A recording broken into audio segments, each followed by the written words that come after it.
How to access the data folder in Android 14 or view Android data folder.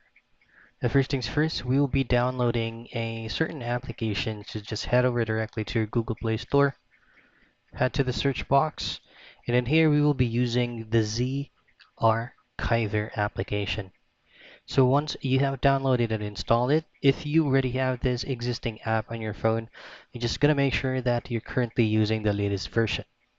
Now once you have opened it, so since I have already installed this app on my end and all the permissions has been allowed, if you have been installing this application for the first time, all you have to do is just to allow all permissions or access that this application is running through your mobile phone.